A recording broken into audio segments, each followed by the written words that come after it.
Ravi's International School. Trust assured for your child. A sprawling, safe and home-like campus for residential and day scholars. Call 73311994. And ఇప్పుడు చాలా మంది serial ఆర్టిస్టులు సొంతంగా YouTube channels పెట్టుకున్నారు, మీరు channel పెట్టుకున్నారు. ఏంటి ఎలా రన్ అవుతుంది ఏంటి అంటే? నేను యూట్యూబ్ ఛానల్ పెట్టడానికి మీకు టైం ఎక్కడ అసలు? నాకు చిన్నప్పటి నుంచి చాలా కోరికలు ఉండేవి. డాన్సులు చేసేయాలి, పాటలు పాడేయాలి. ఎందుకంటే మేము చెన్నై వెళ్ళగానే మా ఇల్లు ఇక్కడ ఆపోజిట్లోనే Shivanjali temple of fine arts. అంటే మా గేట్ నుంచి గుడుగుడు ఇలా ఉంటాయి కదా స్లోప్, ఇలా తిరిగి అలా ఎక్కితే అక్కడ డాన్స్ క్లాస్, మధ్యలో ఒక చిన్న రోడ్డు, 50 feet రోడ్. సో అటు వెళ్ళిపోయా. అలా నేర్చుకుని సంగీతం నేర్చుకున్నాను. ఇంకా కొంతకాలం నేర్చుకుని ఉంటే నాకు సర్టిఫికెట్ వచ్చేదేమో నా ఫీలింగ్. అంటే ప్రాక్టీస్ చేసేదాన్ని కదా. భరతనాట్యం నేర్చుకున్నాను, కూచిపూడి నేర్చుకున్నాను, కళాల. ఇప్పుడు యాక్టర్ అవగానే కొన్ని బేసిక్స్ ఉండేవి, ఇప్పుడు ఉన్నాయో లేవో నాకు తెలియదు. కానీ ఫస్ట్ డాన్స్ క్లాస్లో జాయిన్ చేసేస్తారు. పొద్దున్న వెళ్ళి ఎక్సర్సైజులు చేయాలి. హైట్ తక్కువగా ఉంటే లాగి ఒక రాడ్ కడితే దాన్ని బట్టి అలాడాలి, హైట్ పెరుగుతామేమోనని. సో ఇవన్నీ ఉంటాయి అన్నమాట. కొంచెం క్రీమ్లు ఈ పాల బిగడలో రాయాలి. ఇది యాక్టర్స్కి బేసిక్గా ఉండాల్సిన ఇదనమాట. సో అన్నీ నేర్చుకున్నాను. తర్వాత సీరియల్స్కి ఎప్పుడైతే వచ్చానో మనకంటూ మనకు టైం ఉండదు. నాకు అది ఒక ఉండేదన్నమాట, నేను పాటలు పాడాలి, డాన్సులు చేయాలి, లేకపోతే అది ఒకటి ఉండేది. నాకు ఎంటర్టైన్మెంట్ లేదు అనేది నాకు చాలా పెద్ద ఫీలింగ్. అదర్ దాన్ యాక్టింగ్ అనేది ఎంటర్టైన్మెంట్ కాదు నాకు. మీకు ఇది ప్రొఫెషన్. సో నేను ఎంజాయ్ చేయడానికి, నన్ను నేనుగా చూసుకోవడానికి, నన్ను నేను ప్రజెంట్ చేసుకోవడానికి ప్లేస్ లేదు. సో అలా అని ఆఫ్టర్ కోవిడ్ ఇంకా ఒకటే జిందగీ అనే స్లోగన్ బాగా వినిపించింది కదా, వన్ లైఫ్ అంతే. కోవిడ్ తర్వాత వన్ లైఫ్ అని ఇంకా అప్పుడు ఒకసారి యూట్యూబ్ స్టార్ట్ చేస్తే నాకు నచ్చిన విషయాలు అలా చేసుకోవచ్చు కదా. నిజంగానే యూట్యూబ్ లో చాలా రెవెన్యూ వస్తుంది, ఎస్పెషల్లీ సీరియల్ ఆర్టిస్టులకి. ఎందుకంటే అన్ని వ్లాగ్స్ చేస్తున్నారు. మేము ఒక చిన్న విషయం అడుగుతాను మ్యామ్, ఇందులో అందరు అడగమన్నారు కాబట్టి ప్లీజ్. వీళ్ళు ఎందుకు ఆర్టిస్టులు, ఈ సీరియల్లో ఉన్న ఆర్టిస్టులు అందరూ ఫ్రిడ్జ్ టూర్లు, కిచెన్ టూర్ వరకు ఓకే, ఫ్రిడ్జ్ టూర్లు, బ్యాంగిల్స్ టూర్, ఎందుకు మ్యామ్? అంటే that is your bread earning అని కాదు, వ్యూస్ ఇప్పుడు రెవెన్యూ కోసం కాదు. మీకు విషయం చెప్తాను. ఈ ఫీలింగ్, ఈ డైలాగ్కి నాకు చిన్నప్పటి నుంచి ఒక థాట్ ఉంటుంది. మన చుట్టాలు వస్తారు, రండి మా ఇల్లు చూద్దరుగాని అంటారు. మీకు ఆ ఎక్స్పీరియన్స్ అవ్వలేదా? మీరు ఊరు వెళ్తారు అనుకోండి, మీరు ఆవిడని చూసేశారు కదా, ఆ ఫ్యామిలీని మీరు బయట ఎక్కడో కలిసారు కదా, మరి ఇంటికి ఎందుకు వెళ్ళాలి? ఇంటికి వెళ్తాము, హాల్లో కూర్చోబెట్టి వదిలేస్తారా? లేదు. బెడ్రూమ్ వరకు తీసుకెళ్తారు. బాత్రూమ్ కూడా మేము ఇది పెట్టించుకున్నాను కూడా చూపిస్తారు. ఇది మనకి బేసిక్ గా ఉన్న తత్వం. అది మన ఇంటికి వస్తే ముందు ఇల్లు చూపిస్తాం, ఎక్కడికి వెళ్ళినా రండి మా ఇల్లు చూద్దరుగాని అంటారు. సో ఇది కామన్ థింగ్. కానీ యూట్యూబ్ వచ్చేసరికి ఏమైందంటే ఇది ఎందుకు చూపిస్తున్నారా అని అంటారు. ఇప్పుడు ఎవరింటికి వెళ్ళినా చూపిస్తారు.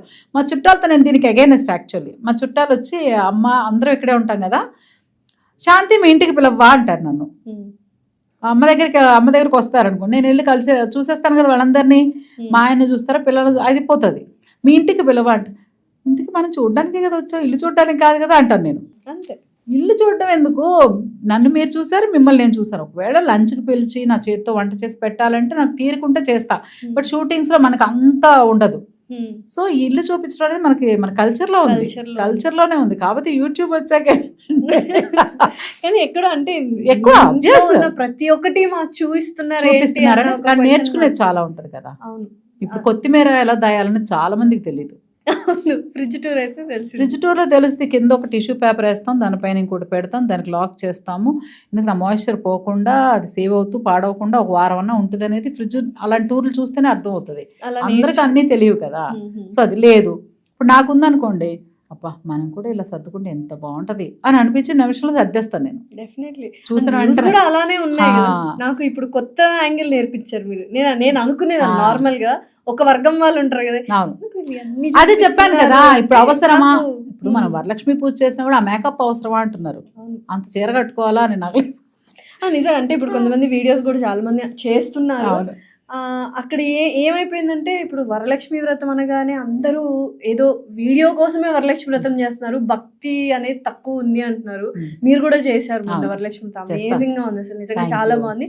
దాన్ని చూసి చాలా మంది ఇన్స్పైర్ అవుతారు, ఇలా మనం చేసుకోవాలని. అది పాజిటివ్ యాంగిల్. ఈ నెగటివ్ యాంగిల్ చెప్పేవాళ్ళు, చూసే వాళ్ళకి మీరు ఏమని సమాధానం? నేనా ఒక్కటి, ఇప్పుడు నా పూజ గురించి చెప్పాలంటే, మా అమ్మ మాకు అని ఇప్పుడు ఇన్ని ఆస్తులు లేవు కదా, ఇన్ని ఆస్తులు అంటే ఇంత ఎక్స్పోజర్ లేదు, ఇన్ని డబ్బులు అప్పుడు ఉండవు కదా.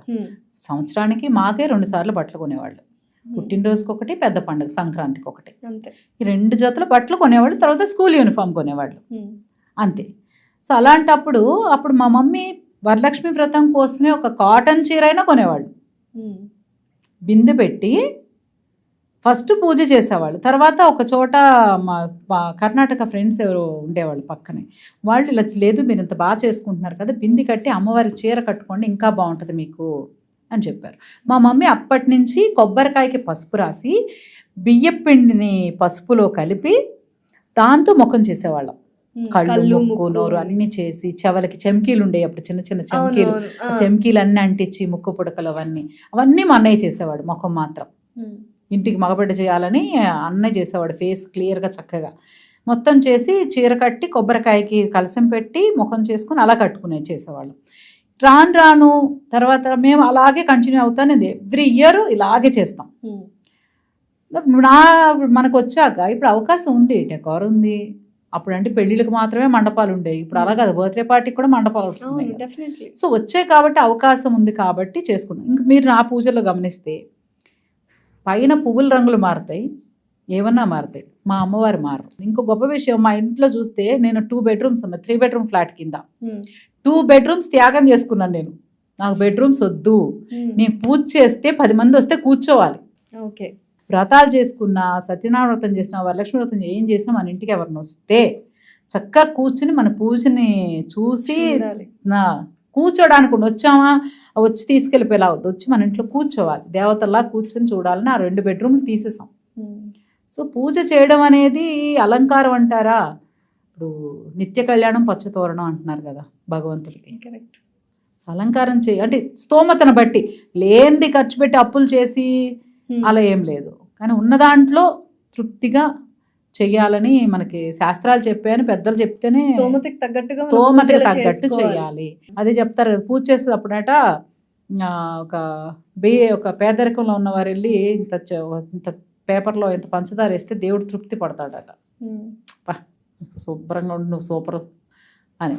అది మనం వెళ్ళి పంచదార పెట్టి నువ్వు మాత్రం డైలీ స్విగ్గీలో ఆర్డర్ చేసుకుంటావు, పట్టు చీరలు కట్టుకుంటావు, చక్కటి షికార్లకు వెళ్తారు, కానీ ప్రసాదం నాకు మాత్రం కొంచెం పెడతావా? లేదు, మనకు తగ్గట్టు అరటి పళ్ళు, పువ్వులు, పాలు అన్ని పెట్టుకొని నిండుగా పెట్టాలి కదా, అదొక ఆత్మ సంతృప్తి అనుకోండి.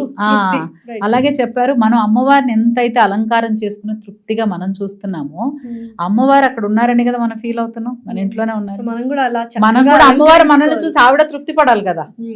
సో ఇక అది కాన్సెప్ట్. ఇంకా ఏమన్నా చేస్తున్నాం అంటే ఎవరి ఒక్కొక్కళ్ళ లైఫ్ స్టైల్ ఒక్కళ్ళది. నాకు చాలా మంది మేకప్ మీద కూడా బాగా కామెంట్ చేస్తూ ఉంటారు, ఇంత మేకప్ అవసరమా మీకు, మేకప్ లేకుండా ఒకసారి చూడాలి మీ మొహాలు ఏంటో తెలుస్తాయి, ఎందుకు ఇంకా బాగుంటాను నేను యాక్చువల్లీ.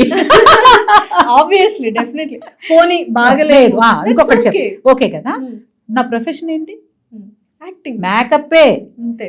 యాక్టింగ్ అనేది మీరు నాకు చేయడం ఇక్కడి నుంచి రావాలి, అది అవును లోపల నుంచి వస్తే అది పర్ఫార్మెన్స్ బయటకు వస్తుంది.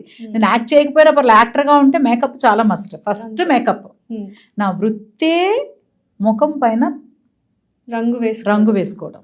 ఒకప్పుడు పెళ్లి కూతుర్లు ఎలా ఉండేవాళ్ళు, మామూలుగా మా మామయ్య పిల్లల పెళ్ళిళ్ళని చూస్తే ఊరికే స్నానం చేసి ఏదో పసుపు రాసేసి నలుగు పెట్టి స్నానం చేసేసి పౌడర్ కాటుకు పెట్టేసి బొగ్గ చుక్క. ఇప్పుడు అలా లేదు కదా, అసలు శారీ డ్రేపింగ్ ఒకళ్ళు వస్తున్నారు, హెయిర్ స్టైల్, మేకప్లని ఎవరికి ఎంతమంది వస్తున్నారు ప్రతిదీ. ఎందుకంటే ఎవరి కాళ్ళే బాగుండాలి, బాగా కనిపించాలి. అది ఎందుకు తప్పు అనుకుంటారు? అది నాకు అర్థం కాదు. అందంగా కనిపించాలనుకోవడం తప్పు కదా. అసలు ఎందుకు కనిపించకూడదు? మేకప్ ఎందుకు వేసుకోకూడదు? ఎందుకు అందంగా కనిపించకూడదు? ఎందుకు ఆనందంగా ఉండకూడదు? రేపు చూసుకున్నారు చిచ్చి, మనం ఇప్పుడు 100 సెల్ఫీలు దిగుతాం. ఎందుకు దిగుతాం? మనకు కావాల్సింది ఒకే యాంగిల్ పెడతాం, కానీ 10 దిగుతాం మినిమం. ఎందులో బాగుంటావో అర్థం కాదని. సో అది తప్పుగా మీరు మేకప్ వేసుకుంటారు, ఇంత అవసరమా అంటే ఏం చెప్పలేం. నేను చెప్పాను కదా, వాళ్ళు మనస్సులో వాళ్ళు సంతోషంగా ఉండాలని కోరుకుంటాను. సుమన్ టీవీలో మీ పర్సనల్ అండ్ బిజినెస్ ప్రమోషన్స్ కోసం కింది నెంబర్కి కాంటాక్ట్ చేయండి.